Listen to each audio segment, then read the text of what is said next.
I think it's difficult to express my emotions when I have taken on the mindset from a young age that being vulnerable equals getting hurt, or being like emotional equals weakness. Like there's a lot of like things that I believed about myself and about just like the world in general growing up, and I think that I've carried a lot of that into my adulthood. And I think through like the past few years, which is why I'm so passionate about psychology, but also just like going to therapy, it's like figuring out ways to look at those things as like a strength, and also just like the concept of duality of like two things being true at one time. I can be strong, I can also like have emotions, and I can cry, and I can also, you know, be someone who's like really good at setting boundaries and like sticking up for myself. And the duality concept is something I'm like really working on, is like just showing more than just that strong side to people, because I think it's important, especially with connecting to other human beings, and just like being okay with things that all humans experience and not like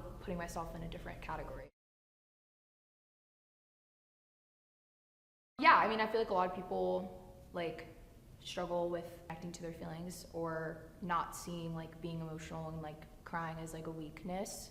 And that's something that like I have to work on a lot. And so the whole song was just kind of like saying, am I gonna let myself like feel my emotions, or am I gonna keep pretending that they're not there and like just get by kind of thing.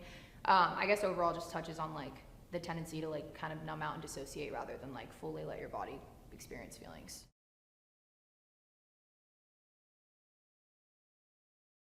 I actually had written that lyric, just that, like, and tried to put it in probably like 5 other songs that I had been writing alone. Like I would be in my place wherever I was writing like solo, and just trying to like find somewhere that that line could fit. So I kind of felt like goes back to like the dissociating and like numbing out thing of just kind of like feeling like you're like going through life and going through the motions, but you're not truly like in the present or like fully living. So yeah, I was trying to find a way to say that, because if you don't let yourself have feelings, then you know, you just bottle it up and you become shell-like, and that is how I felt during this time. Yeah. So, yeah. I remember saying shell, and I was like immediately thinking ocean and water. Oh yeah, and that's I was, like, fair. crying in ocean. That's how my brain is like kind of Yeah. putting it all together.